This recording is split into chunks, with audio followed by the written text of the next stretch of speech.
Order! Order! You are an incorrigible delinquent at times. Behave yourself, man!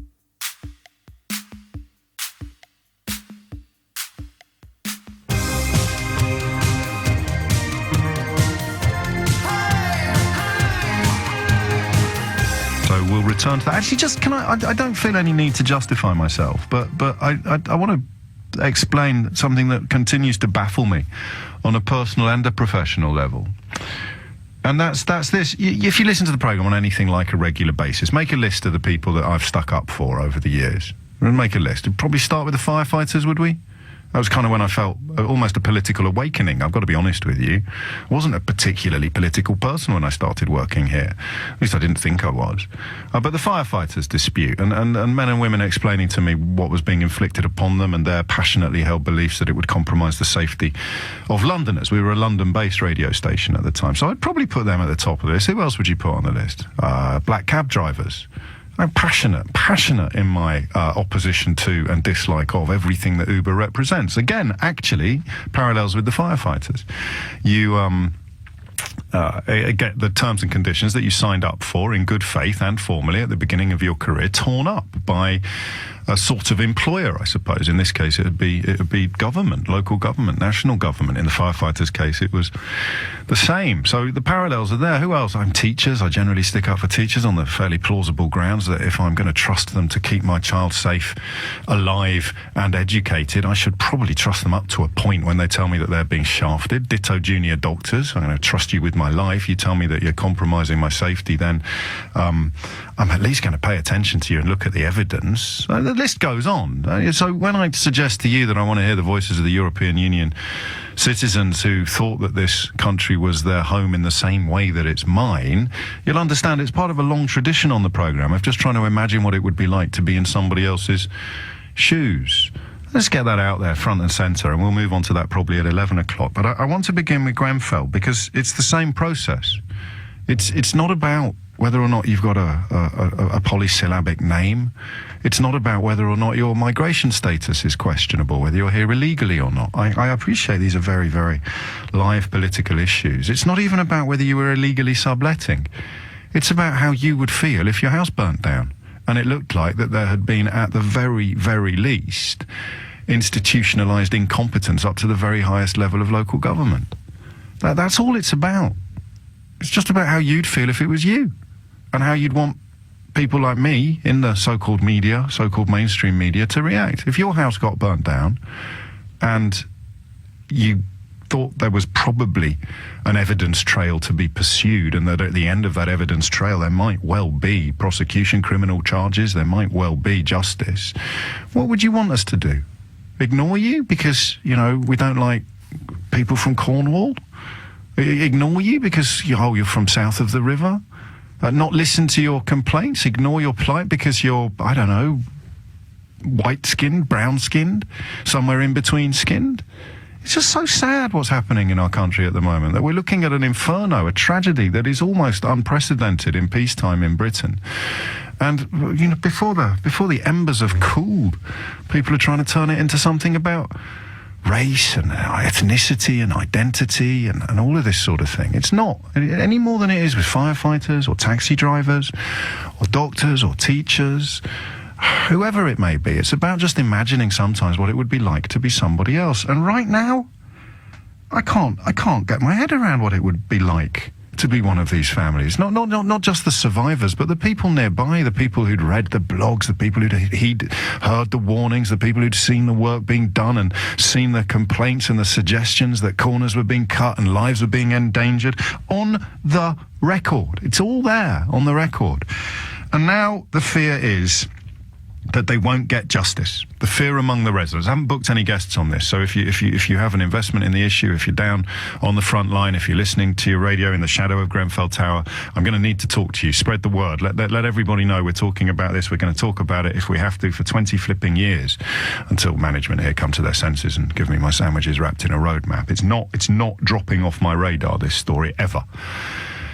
So they don't trust anyone, as far as I can tell. The coverage I've been following sees the suggestion that the authorities are deliberately downplaying the death toll And that's gone around the world now, that story. That is, I think that possibly that's a genie it will be impossible to get back into the bottle without an epic effort of will on the part of the people currently believing that there's been a cover-up. I, for the record, absolutely and categorically don't believe for a minute that there has been a deliberate attempt to downplay the number of people who died. I am live on the radio and my phone lines are open, so if you're screaming at me now that it's obvious, someone I admire very much, Lily Allen, has gone on the record as saying that she believes that to be the case. I think she's wrong. I think the explanation, and I'm going to need help from emergency services on this, or I'm going to need help from, I don't know, people who've worked in a coroner's office, people who understand the rubric and the rigmarole of these sort of scenarios. 0345 6060 973 is the number for all of you. It seems fairly clear to me that you cannot confirm a death unless you have confirmation of identity and confirmation of presence in the building. So even if you had, forgive me, mortal remains, unless you could conclusively prove to whom those mortal remains belonged, you couldn't announce it as a death. And this seems to be the horrible situation that is being faced by rescue workers. Picking through ash. Some people burnt to a degree that will mean their remains are never secured. And because of subletting, which goes on in social housing right through the city, always has done, it's kind of like, you've got a spare room, stick a mate in it for 50 quid a week. You can again pretend, if you must, that that's evidence of civilization going to hell in a handcart.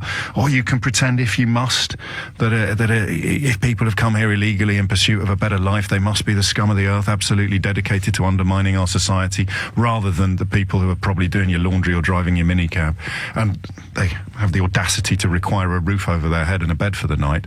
You can pretend all that if you want. But the real reason, I think, why the death toll remains much lower than reality probably allows is because of the difficulty of doing the job, right? I could be wrong. If you're a firefighter, give us a call. Help me out on this. That seems to me to be straightforward. It's why they announced the amnesty. Come forward, tell us who was in the block. Because if you don't tell us who was in the block, we will never know how many people died. You know, the records that are in place would be more or less irrelevant. Things like censuses and I suppose that's the only one you'd have in place, or rent records. They're only going to work with regards to people who are doing everything above the line. And again, you can pretend that this is evidence of some massive, widespread criminal conspiracy while conveniently forgetting that you routinely pay your window cleaner cash in hand, or ask a builder whether he can give you a quote that's VAT free. All of this stuff is what you might call the black economy, and it's absolutely endemic to our nation's finances. But if you don't trust the authorities at a time like this, how are you ever going to believe that justice can be served? So when you put on the shoes of these people for a moment and try to imagine how the world looks from where they sit, the almost incomprehensible tragedy is now being compounded by a growing belief that justice won't be done. That's why survivors are demanding a say in the scope and setup of the inquiry. They also want some say over the choice of the judge appointed to chair it. Residents in the area know that this has never really happened before, but they would argue neither has a tragedy of this nature. And don't forget that local trust in the authorities, is not just being destroyed by the inferno itself, but by the almost unbelievably inadequate rescue response that the authorities were supposed to mastermind. A response so inadequate that the Prime Minister apologised for it in the House of Commons. You can't turn to these people now and say, trust us. They were sleeping on grass outside the building 2 nights after it had burnt down because nobody had sorted them out with somewhere to go. Again, you can pretend that you don't care because they're brown, or they might be here illegally, or they were subletting their flat. But imagine it was your mum or your brother. And if the rules in place let these people through the net, they can let anybody through the net. How can they have faith in the authorities if the authorities have not only, they believe, created the circumstances in which the tragedy occurred, cynically, politically, economically, 100 quid, remember? Council tax rebate for everyone in the borough that pays full rate council tax while the refurbishment was being done on the cheap and the building was being wrapped in flammable cladding to make a saving of £5,000. So how do we get trust? I don't know, but I think it's probably the first thing that has to be done. If you think it's a cover-up and a conspiracy, give me a call and tell me, and I will make a friendly attempt to persuade you that it isn't. And then just in the back of my mind, as I say that out loud, I just hear that dread word Hillsborough. Of course it's not a cover-up, guys. Come on, this is Britain in the 21st century. This is one of the most civilised countries in the world. This, for the time being at least, is one of the most magnificent places on the planet. Yeah, but Hillsborough, James. They really will move heaven and earth to keep the truth from the people, especially when the people have been killed by institutional incompetence, deceit, dishonesty. All right, we haven't got Kelvin Mackenzie, thank God, in the game anymore, writing lies on the front of the Sun. But we under the headline, The Truth. But we have got a media that is probably less trusted now than at any point I can remember. What do you want to happen now? What do you think? What do I want to happen? I want it to be a revolution in this country. I say fuck the media, fuck the mainstream. You don't deserve to be there. Do you know what I'm saying? I mean, we should be campaigning not to government, but to the BBC, who acts as mouthpieces for this corrupt government. Do you know what I mean? People need a revolution in this country, nothing short of that. And if this was any other country, there'd have done been a revolution. We've seen how you, the mainstream media, have responded and reacted. For 2 years, you've hounded, demonised Jeremy Corbyn. And you said he was unelectable. He can't be, there's no possibility of this man being elected. And you created that narrative that people actually believed your bullshit for a while. But what this election has done is shown that people are immune. They were in bulletproof vests to you and the other billionaire sort of media owners and Rupert Murdoch and all those other motherfuckers. They're immune to that shit there. And that is the vote of confidence, not in terms of Jeremy Corbyn, but it dismisses May. But it also stands up to you as the mainstream media. I say you personally, but I'm identifying you as the mainstream media. Do you understand what I'm saying to you? I'm saying identify as the mainstream media. You are motherfuckers. You are a bunch of motherfuckers. I like you anyway. I like you too. I like you too. I like you fried, boiled, any which way I can fucking have you, motherfucker. A great deal of anger around here. Is that because you feel really absolutely neglected over these? People had to stand there and watch friends and family die. Why? Why? Why? No! Well, no! Why walk away? There are more than 100 people who died in this place. Yeah, I understand that. Not 10 or 15 people. But why did they come here before? Why did they not come here more than 100 people. Almost a fortnight after that fire at Grenfell Tower, there's still huge anger and recrimination about the official response to the tragedy. There's also been huge anger directed towards the media, which many locals believe has either betrayed or misrepresented them. As our media editor Amal Rajan reports, the antipathy towards mainstream media may be part of a wider crisis of trust within our society. I've never in my entire life seen an event like this where the death count has been downplayed by the mainstream media. That was singer Lily Allen talking to but Channel 4 News the day after the fire at Grenfell Tower. She spoke for many local residents. We've seen how you, the mainstream media, have responded and reacted. For 2 years, you've hounded, demonised Jeremy Corbyn. Filmmaker Ishmael Blagrove's tirade at a Sky News journalist reflected a seething resentment toward the mainstream media. But what this election has done is shown that people are immune. They were in bulletproof vests to you and the other billionaire sort of media. The sentiment among some locals, speaking to us just yards away from the foot of the tower, was that the media doesn't care about poor people until a tragedy like this. 18-year-old Ronaldo Ray lives opposite Grenfell and knew some of those who died. People like me do feel like the media won't really come out and look at them until something bad happens, and even when something bad does happen, they're not really here personally. Why do you believe that? When, with the death toll, I believe that they knew how many people originally died, but they were out here telling us that it was less than it was. For Carolyn Foreman, a local volunteer in her mid-50s, it's a bit more nuanced than that. TV news can be trusted, she says, but tabloid papers can't. It's the news who is covering it, isn't it, really? TV news? Yeah. You know, like BBC, Sky News. No one from the papers was there. The papers would say that they've sent down reporters to cover this. No, I've never seen that. I've been there every day since it happened and not one person from the papers been here. Just one woman was along there on Friday. She was writing an article, and that's the first time she's been here. Without a generally accepted version of the truth, the rumour mill is on overdrive. David Lammy MP, a vocal critic of the government's handling of the tragedy, used social media to argue that inconsistencies in official information were fuelling talk of a cover-up. I am not saying there's a cover-up, but I am saying that's what people say to me, and I'm saying that it's reasonable for them to say that. Getting to the truth of what happened and holding to account is a detailed business of persistence. It is not that the same old system just achieves that. Pressure has to be brought. If Lammy is right that there is an information vacuum, it is being filled by social media. As we sat down with the MP for Tottenham, Lisa Ellis, a 21-year-old marketing intern, spontaneously approached him to thank him for speaking out against the government. She gets her news from Facebook.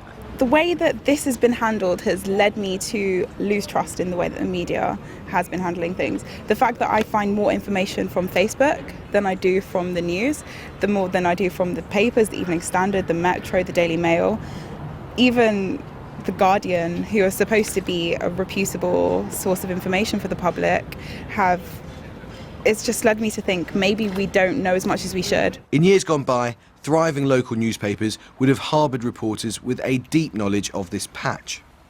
But their decline has added to the sense of neglect in the community and the distrust of media who, in their eyes, only take an interest when it's too late. It comes down to the sort of local accountability, a democratic deficit. Jane Martinson, head of media at The Guardian. And without a local paper, a proper local paper that sort of cares, nobody listens, nobody cares.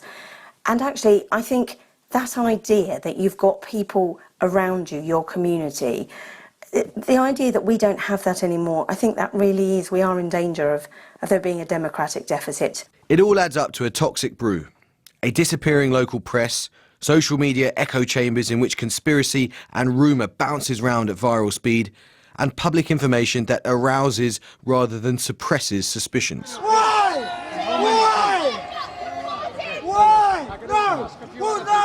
walk away? That was Channel 4 News' anchor facing hostility. I understand that. But why did they come here before? Why did they not come here before? The aftermath of this awful fire has revealed a crisis of trust in many of our institutions, but particularly perhaps among the mainstream media, who the young people we spoke to consider guilty until proven innocent. And it's been an epic effort to get their media mistrusted. You just glance over the Atlantic at America and you see precisely why Donald Trump is so keen to portray proper journalistic outlets as fake news and then lend his ear and White House accreditation to a website that believes the Sandy Hook massacre was a hoax, that all the children killed were actors and actresses. Because if you can make mistrust in media endemic in a society, it's not about making people believe what you want them to believe. It's about creating a population that doesn't believe anything, doesn't know what to believe. We kind of like that, it seems to me, when I look at Grenfell Tower. Hit the numbers now. You will get through. 0345 6060 973 is the number you need. How? If you're involved in it, talk to me. You've got a view on it, talk to me.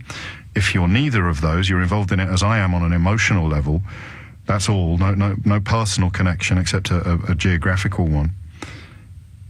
Just talk to me about how you think these people could be persuaded that they will get a full, frank, honest, open and ultimately successful investigation, because right now, I got nothing. It is 21 minutes after 10 and you are listening to James O'Brien on LBC, where I ask you what I consider to be, as a Londoner, one of the most important questions I've ever asked you, and that is how can people in the shadow of Grenfell be persuaded that justice will be served? How can they be persuaded that the truth is being told? How can they be persuaded that there is no cover-up by the authorities? I would concur with one of my tweeters who said if there's going to be a cover-up, it will be corporate interests seeking to duck culpability and destroy evidence.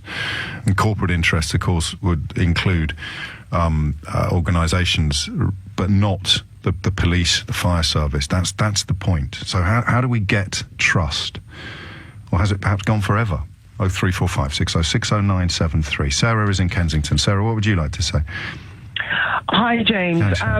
I just wanted to say that I was there. I live in West Kensington. I went to school in Ladbroke Grove. I went to Simon Manning, which is just off Latimer Road, and this really hit home for me. I was there the day after it happened, and for about 3 days afterwards, actually, just helping. Yeah. And myself and a couple of friends and relatives heard firsthand from firefighters on the night and the day after that the number of bodies that left that building were over 160.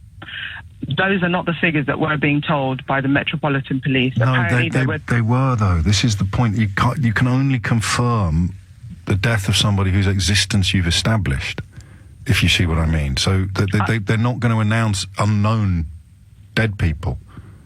I appreciate that, but I think that for the average Joe watching the news, if you're looking at a building that housed over 600 people, regardless of, we'll never know exactly how many people were in there on the night. But the fact But then we can never know the death toll.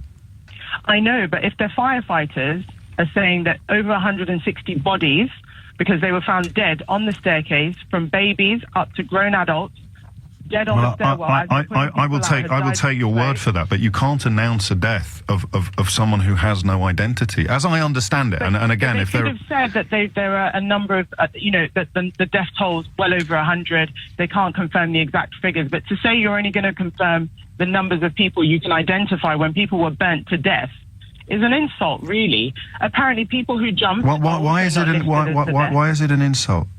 Because if you've lost family, I mean, I lived in the area. I lived in West Kensington. I went to school in the area, and this really struck, So why do you think? Okay, let me put it this way. On the night, people are angry. I know they are, and of course they've been crikey. Even on the night, they said there were 6 people dead. Over 6 people jumped out of the windows. Why do you think the firefighters, or rather, not the individual firefighters speaking to you anecdotally, they can't say because they'll lose their jobs. I haven't finished the question. I haven't finished the question. Why do you think the authorities would want to cover it up?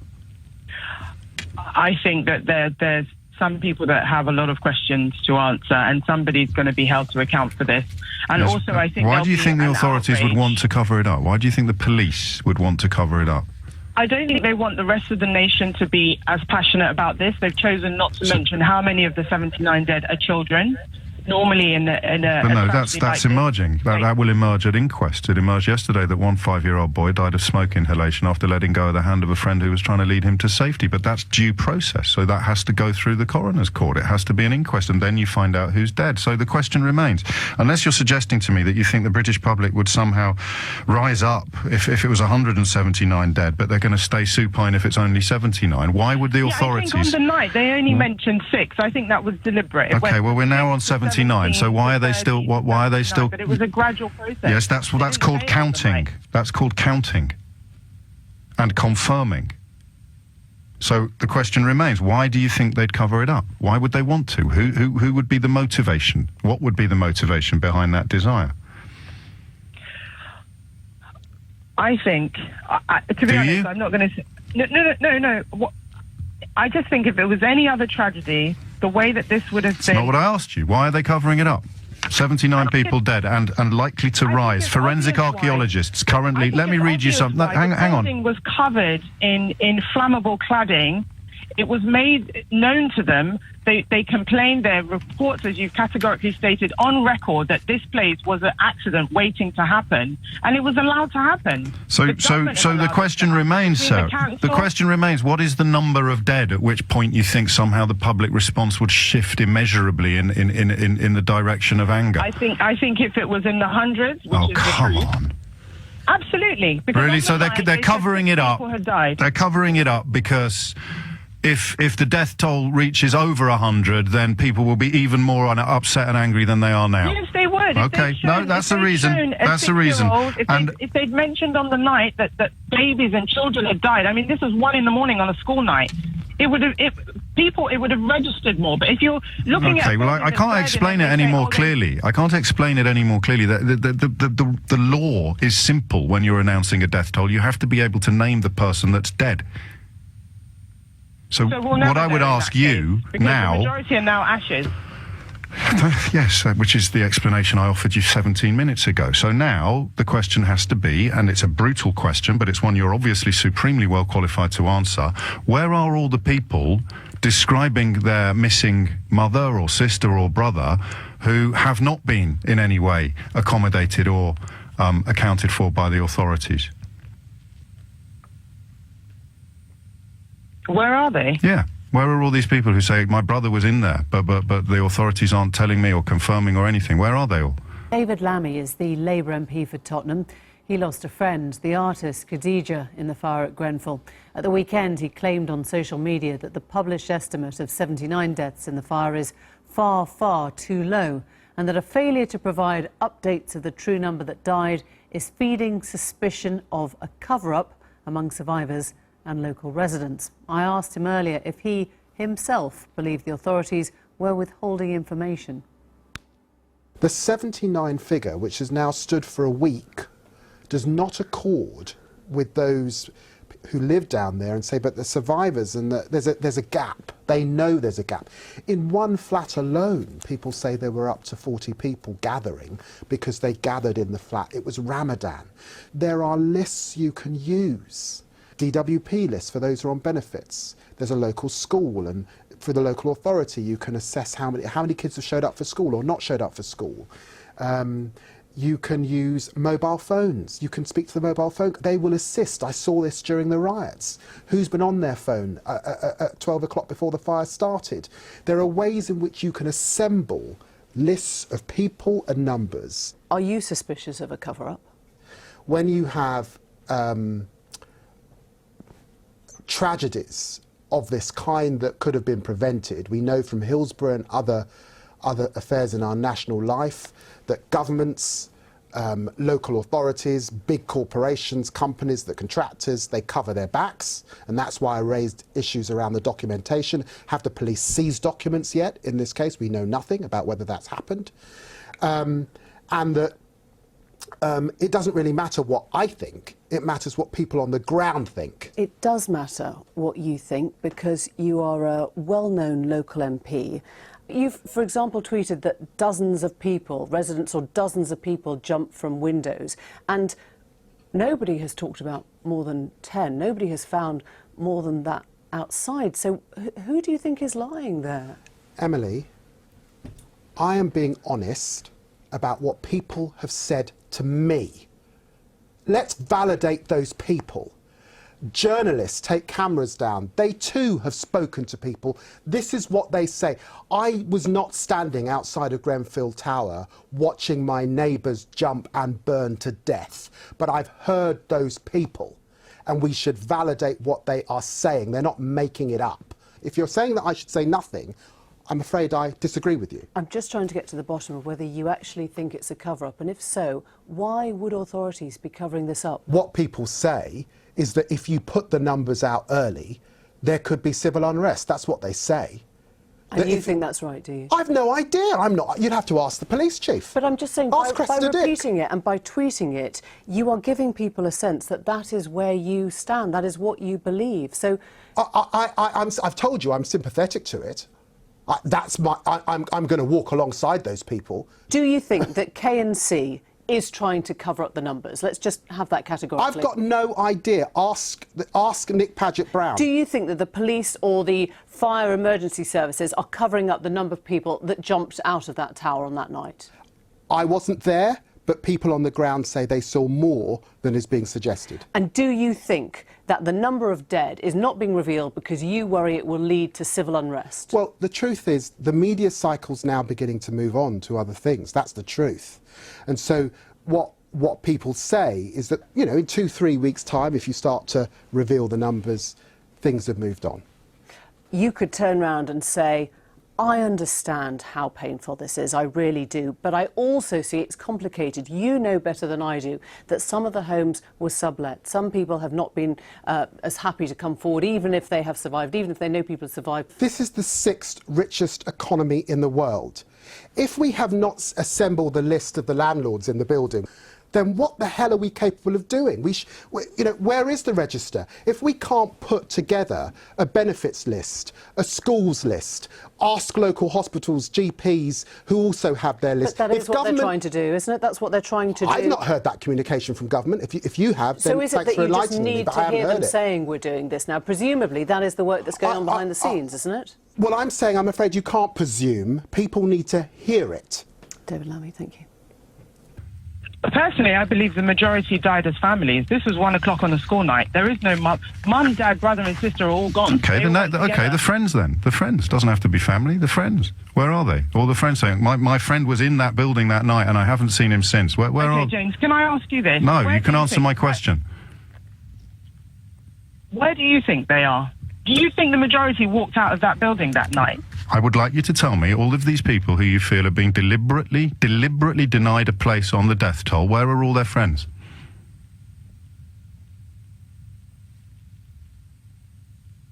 Wow. So you think the majority of people who have died... I don't think anything. I just think you have made some pretty bold claims about what's gone on, and I'd like to know where their friends are.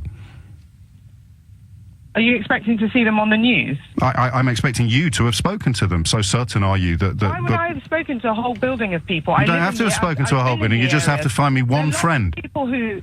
No, there are lots of people who are missing friends and family. And that's the point. Until it's identified and confirmed that those people have died in that building, which you can't do if they've been burnt into oblivion, then there's a stalemate. There's an impasse. And to claim that it's some sort of conspiracy or cover-up is potentially profoundly dangerous. And I would ask you to give the number of this radio programme to all of these people that you know who have got people missing and who feel that there has been a deliberate attempt to deny the existence of their friends. Can you do that for me? The building. Can you do that for me? What about the 160? Why would the firefighters lie about those numbers? I can't really be any clearer than that. Let me read you something from a firefighter who's asked to remain anonymous. There are forensic archaeologists currently sifting through remains. The family is so tightly huddled together, James, that all of the connective tissue will have burnt away, and they're left to try to identify what are literally piles of charred bones. Please try to put this into your own words. I can't, my friend. I have to use yours. How do you count that? Unnamed, unknowable. To call it a conspiracy, to call it a cover-up is, at this point in proceedings, as I would have thought you would have recognised by this point in our conversation, it's profoundly dangerous. I understand the impetus, but the impetus has to stop when you can't answer the questions that I've asked you. 0345 606 0973. And yet, I'm grateful to you. I truly am, and I respect you, and I admire the work that you did down at the scene of the tower. Of course I do. The problem is, you sound to me, Sarah, like someone whose trust has gone forever. Is that inaccurate? My trust hasn't gone forever. I've worked with the police firsthand. Well, let's find ways of restoring trust. Let's find a way, if we can, to persuade people utterly convinced by Sarah's narrative there's some deliberate, authoritative, institutional attempt to deny the existence of dead people. Because if the number reached some arbitrary mythical figure, then suddenly all the flags would go up, all the alarms would go off, there'd be riots on the street. I think there's more likely to be riots on the street if the narrative of cover-up gets legs. But that's just me. There's two strands emerging, and I should have I think I did see them coming. Some people seem to think that the cover-up is being designed by the government. So what you've got is what I would loosely describe as the mad right-wing conspiracy theory, and then you've got the mad with grief, heartbroken conspiracy theory of decent people. So the mad right-wing conspiracy theory is that they're covering it up because they don't want everyone to know how many illegal immigrants were living in the building or how much illegal subletting was going on, which is, even by the standards of 2017 and modern politics, so beyond the realms of bonkers that I don't even know how you begin to address that. I mean, the most recent estimate of how many illegal immigrants there are in Britain, it's impossible to count by definition, but the most recent estimate was about 10 years ago, it was 500,000. Let's just double that. Say there's 1 million illegal immigrants currently living in Britain. So if nobody was living in that flat except illegal immigrants, why would they not want us to know the number of people that were dead? Answer, because you somehow think that if in a country with 1 million illegal immigrants, it turns out that a couple of hundred were living in one block of flats, it changes anything. Just use your noodle, please. On the other side, Or similarly with illegal subletting, if you know anything at all about social housing, council housing, whatever it may be, you'll know that illegal subletting is absolutely endemic up and down the country. Often you might fall in love, move in with your girlfriend, but not give up your council flat. You'll rent it out on the cheap to your mate. You might even make a little profit on it. It goes on all the time. It is not confined to one corner of the country, one corner of the capital, or one corner of society. So it's not that. That's just flying in the face of facts. So what about the mad with grief conspiracy theories? The people who have been told by emergency services on the site that the number of remains taken out of the building far exceeds the official death toll. That might well be true, but there are reasons for it. How do you engender trust among people who currently have none? And for the record, I don't think I'd have any if I was on the ground, mad with grief, not least because the response in the immediate aftermath of the inferno, even if you leave aside the tragedy itself, the response afterwards was so pathetic and so wrong-headed and so profoundly offensive to the survivors and anybody else who cares about humanity that you could completely understand why somebody living in the shadow or having survived the inferno would just think, no, not trusting you. But that involves maligning professionals who are dedicated to looking after us. Little voice in the back of the head, yeah, James, but Hillsborough. John's in Notting Hill. John, what would you like to say? I'm just about gaining the trust of the local people. Well, you're one of them. Yeah, I've lived about 800 metres from the tower block. I watched the whole lot unfold from about 2 o'clock in the morning. And the only way that you're going to get the trust of the people is by letting the people have hands-on with this. If any committees and inquiries are set up, the local people and residents from that estate must play the main role in it, because otherwise Kensington Chelsea Council will hijack it. How do you mean? And it will be, well, they'll put who they want in these positions of they won't be allowed to at this point. The public inquiry has been called by the government, but that's not going to fill you with confidence either, because you presumably, as I think I do, I mean, a Conservative council and a Conservative government don't necessarily paint a picture of progress. Well, they don't. And, like, if you're expecting locals to believe the figures that they're given, there hasn't actually been a release of the actual people who lived there. If you owed your poll tax, they know you're in there. So why don't they release the figure of the actual occupiers from the electoral roll, from the poll tax records of the actual people who was meant to be in there? There's no... What would that... How would that help, given that the amnesty called by the Prime Minister and called for by the Mayor of London suggests that there's a widespread... Well, let's go with certainty that an awful lot of people who were supposed to be living there weren't living there, and an awful lot of people who were living there weren't supposed to be living there. So in a way, the census or the council tax record becomes part of the problem, not the solution. Well, but it would give you a figure.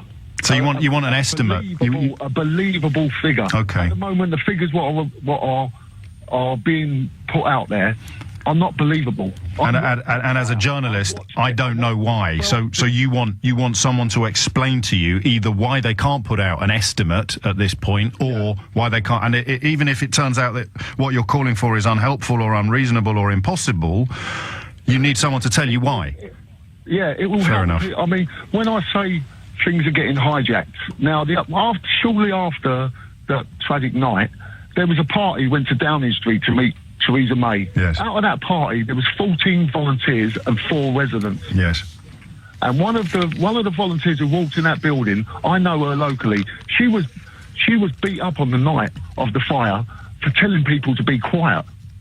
And I know that for a fact because my friend stopped her getting beat up. Right. And this is the same. Hold, let me finish. I will. I'm only confused by what you're telling me. I'm not interrupting you. Right. This is the same woman who... Doesn't make sense. I feel your pain. I promise I'm going to carry on shining lights wherever I can. But that just doesn't tally at all with the questions that we're asking. What the feeling that there's a cover-up while some anti-cafe local campaigner got involved in the volunteer process. Mate, come on. Gary's in Halstead. Gary, what would you like to say? Hello, James. I'd just like to speak from the point of view as I'm a retired firefighter, and for the last 9 years of my 30-year service, I was a fire investigator in London. Yes. That's someone who goes in after the event and tries to work out what happened. That's exactly. I know exactly what's going on at the moment with Grenfell Tower. The thing about covering up the amount of people that have recovered from the building, you're right. You can't. They won't give out a number until they've actually got an identification, or and it sounds really bad, or they can confirm that is actually a complete body. So if they found two arm bones, they need to be certain that they belong to the same person, otherwise they could be announcing two deaths instead of one. Exactly. That's exactly it. God. Yeah, I know it's very grim, and to go back to, and that's part of the answer, isn't it? It's so grim that perhaps addresses some of the questions callers have been asking about why they haven't been told stuff, because the explanations are, well, they're not, they're post watershed. Exactly. Yeah, it's extremely upsetting for people, and as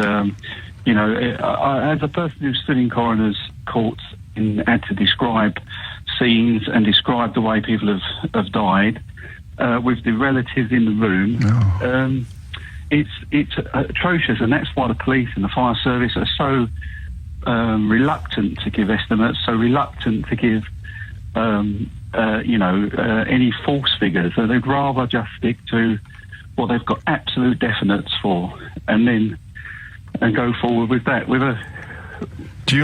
Was there anything in John's suggestion that this might demand some sort of less formal count, that maybe people missing, people unaccounted for, or I mean, I'm moving into the realms of estimate, but presumably professionally that repulses you? Well, they can't. They're sort of damned if they do and damned if they don't. Yeah, really. they are, aren't they? If they give an estimate and then that estimate is wildly wrong, or they give hope to someone who then hopes are dashed, and vice versa. Yes. Could you imagine the uproar if they announced the death of someone and then that person turned up alive? Well, there'd be a degree of uproar, but I think it would probably be mitigated by epic relief, wouldn't it? But I understand the point that you're making. And if it was the other way round, if someone wasn't on a list of estimates and then never turned up again, it sort of just compounds the tragedy, compounds the horror. Exactly. That's exactly it. They're in a real bad situation, and I, from my own professional experience, can tell you that there's no way that those professionals are trying to cover anything up. What they're trying to do is get to the truth, and that's their whole. Well, that's what to me is self-evident. The only quibble with that for me is that dread word bubbling in the back of my brain whenever I say things like "I trust you, I trust your colleagues, I trust the police." I've just got that dread word Hillsborough being whispered in the back of my brain throughout those comments. Well, I can understand that, but I don't think even at Hillsborough they tried to cover up the amount of people that were victims. But the reason it happened... No, that's a good point. Why it happened... Well, they couldn't have done. We saw it on the telly, didn't we? No, exactly. I mean, I think that, you have to accept that the people that are there are doing the best they can for the people that are there. But and the best will never be good enough. No. And from my own experience, they say it's going to be horrendous. What those guys are dealing with in that, I know, going to be absolutely horrific, and to have people then saying, well, your part of the cover-up is going to be, just make their job so much harder. Well, that's my fear, but we need to find better tools, or I do. You've suggested a couple that I'll happily use. Better tools to persuade people, like the earlier caller Sarah, that the suggestion of cover-up probably makes a bad situation even worse. OK, talk to us, if you would please, about these suggestions that we've been hearing of a cover-up. How's the government reacted to that? Yeah, we've heard this from some MPs, such as David Lammy, some local MPs too. But I have to say, in the vicinity of Grenfell Tower, a number of angry and upset local residents have expressed scepticism about the public death toll that we have heard. They fear that just the sheer number of people who are living in that tower means that death toll must be higher than has been publicly expressed and explained. And we heard that in some tearful terms from David Lammy, the MP in Tottenham, just last night on the media. This was put to the Defence Secretary, Sir Michael Fallon. This is how he answered those claims. Nobody's hiding anything, but it is very hard, sadly, for the recovery operation when they're dealing with bodies that have been completely destroyed by fire that may not be complete. That is a very difficult and harrowing task when they are dealing with body parts, to be absolutely sure how many people they are dealing with. And secondly, of course, nobody knows exactly how many people were sleeping in that tower that particular night. So, Kay, the government say that they're trying to deal with this issue, that they don't have a registry of how many people were living there. They've said that people can come to them and not be fearful of checks on immigration status. They just do want to get to the bottom of this. But such was this inferno that it might be difficult to identify exactly how many people are in there. I have to say that's not satisfying many of the residents and some MPs too, but you can see the root of this problem. OK, for now, thank you. Do I believe that there could be a cover-up when it comes to culpability, corporate culpability, when the evidence chain starts leading up to people in power? Yeah, I do. I mean, it's absolutely integral to everything I hold dear. I do believe that people do seek to keep the truth from ordinary people for reasons of self-preservation, self-enrichment. But would that extend to somehow deliberately downplaying the death toll? I just don't see how. Why? Or I don't see it being plausible, and nor do almost all of the relevant people working in the relevant professional spheres like Gary that I've spoken to. But maybe we're missing something. 0345 606 0973 is 2 phone lines free if you can help. If you're near the locus of Grenfell Tower, your contribution is particularly valuable, particularly welcome. It's hard not to see some of what we've heard this morning as a direct result or an indirect result of that curious cocktail of so-called fake news, where a great effort has been put into undermining objectivity, undermining agreed truths, and this notion of a country that's had enough of experts, because it leaves everything up for grabs, including truth itself. So do I have anything but sympathy for people close to Grenfell who feel that they are not getting the truth? No, I have epic sympathy. I think you're wrong, but I completely understand why you are where you are. And the question is, how can trust be restored? Because this inquiry is not going to be worth the paper that it's printed on if trust is not restored. That's why some campaigners are calling for a place on the inquiry. They want residents to be represented because they want to be able to see with their own eyes. It's like Jesus inviting Thomas to put his fingers in his wounds just to prove that it's actually there, it's actually real.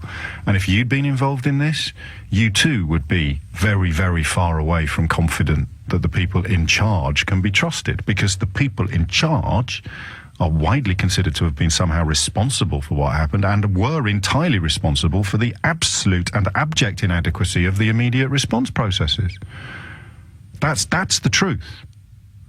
What's not the truth is what needs to be nailed down quickly, I feel. But again, you know, it could be wrong. Simon's in Notting Hill. What would you like to say, Simon? Morning, James. Yeah, it's I don't know where to start. I don't know what to say. I'm shaking as soon as I start talking about Grenfell. Since 1 o'clock when we woke up by a helicopter and saw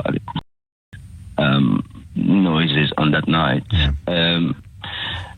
Imagine, well, it's been handled very badly, very, very badly. Anything happening in this scale in any country, any sort of country, Prime Minister would be there. The head of the state would be there overnight. Well, the head of state was there. The Queen turned up and brought Prince William with her. The Prime Minister visited but didn't meet survivors because she had been warned that it could trigger a riot or security problems or even endanger the safety of herself and her entourage, which you're powerfully entitled to poo-poo and dismiss or claim she should have been braver. Sadiq Khan stood up and took a verbal kicking from residents. You can argue she should have done that, but the fact that she didn't doesn't speak of conspiracy or cover-up. It speaks perhaps of cowardice. Yes, but one thing I was going to mention is Theresa May had to dedicate a team of police or firefighters or maybe a just dedicated team to just look after the survivor and just look after this matter. Because you know why people think it's a cover-up? Because 600 people lived in that tower and only 130 been housed. Yeah, we are in a community we lost my child teacher. I saw her every morning, yeah? And she wasn't there the next day. The next day, nobody was in the school, Avondale Park School. Because, you know, they had to message, you know, their school. But nobody turned up. You heard Gary, who spent 9 years actually sifting through ash, explain why you cannot confirm the death of people until certain criteria have been established, criteria that may never be established. Correct. You could confirm someone is missing, maybe they need to do that, maybe they need to give us the number of missing, believed to be missing, but then what if it starts going up and down? That makes a mockery of the mourning process. It does, James, but imagine a family from Syria who doesn't have a child to attend the school, then it's nobody here for them. Nobody is here to know they're missing. That's what the people trying to say, because, you know, you go there, around my house, on everywhere, missing, different picture of the people, yeah? But there is some people had no one in this country. That's why one of your listeners was suggesting the pool, or, you know, just... So how do the authorities establish then what's happened to those people, especially if they're not even aware of their existence? Yeah, if they're not home, if they're not travel outside the UK, which they can easily be found out. So they must be in the fire. So there is no list of people. There is no, you know, there is nowhere, because it's been handled very badly. But if there's no documentation, it has been handled very badly. If there's no documentation, I think the biggest issue here is probably the fact that it's impossible to get a handle on who and how many people were living or just present in that building. David Lammy spoke of one flat that they were having a Ramadan celebration, and there could have been 40 people in one flat that night having a party. So if there's no documentation in place, what can they do? What can they do, Simon? Listen, I'll tell you what, from that night, when we were hugging, it wasn't night, it was morning, but from 3 o'clock it was light, and when we were hugging the firefighters, because they were crying to come out, and some of them were telling 42 people get in one room. So it's they gathered because of the smoke or whatever it was. Yeah, but I think they haven't started counting that charcoal bombs. You know, they haven't started doing that yet. It's just, you know, it's just handled everything. I don't believe MI5 in there and say, no, don't say how many dead. No. I don't believe that theory at all. I don't think there is a cover-up. You're describing inadequacy and incompetence. Exactly. Which there wasn't a dedicated team to search for that specific family who paying a council tax, because the council is a chock-a-block at the moment. Nobody is there for dedicated. They done council worker. They done a fantastic job. Firefighters, they've done a fantastic job. Police officers, they've done a fantastic job. Neighbours done a fantastic job. But the people, quotes, in charge have done an appalling job. Exactly. And that's where the trust has gone. And that's a brilliant explanation. And gratitude from me to you for your description of the public service workers, the emergency service workers, the volunteers, the neighbours, the community was incredible. Everybody responded astonishingly, except the people who were paid to respond. And then you turn to these people, as I have done this morning and will continue to do, and dismiss or maintain scepticism about their suggestions of an institutional cover-up. See, that's how it happens. That's why it happens. Simon, thank you for the call. I would mention, if you are still shaking and similar when you speak about this, you should talk to somebody, my friend. You should go and see a doctor. You could have post-traumatic stress disorder quite easily, or something similar. My wife's divorced. You know, James, because the only thing make us better is we just know they didn't burn alive. The way we understood, they died of the smoke inhalation or carbon monoxide before they burn alive. Yeah, and that somebody has to answer this. You know, somebody must answer this. This was the tragedy of the whole entire decade. To be honest, you know, and the rest. You won't believe it until you feel like it. You know, you just burn your finger with your saucepan. You see how bad is that, and it's just like you see people shouting, people screaming, crying, banging on the windows overnight until morning, 2 o'clock, 3 o'clock. Listen, if you had no cuts, Listen, why they can't rescue somebody from 22nd? There are reasons. There are answers to that question, but I'm not going to patronise you by googling them right now. I hear you. The 24th floor is never going to be reachable because of hydraulics and similar. But these are questions that will be addressed during an inquest. In the meantime, what you've just said is so powerful, because you sit here trying to be all rational and logical and unpicking people's positions, and you're just describing raw agony that nobody seems to be addressing or seeking to soothe. Yeah, I think you need hundreds of psychologists to just deal with the aftermath of this tragic accident, and it's the scale of this accident is huge. That's why you see the anger. That's why you see the scenarios coming off the people's mouth, because it just rip your heart up if you just think about it. Far away in Chiswick, leave alone if you're just next door to us, and you see it every day when I go home, when I wake up in the morning, you see that charcoal tower, and it just all comes back in your mind and all comes back to you to say, oh gosh, why doesn't it go away? It won't go away, never ever, as long as that tower sits in there, charcoal. It will never go away from those people who surrounded it. And also, it's if it wasn't handled badly, it would been better.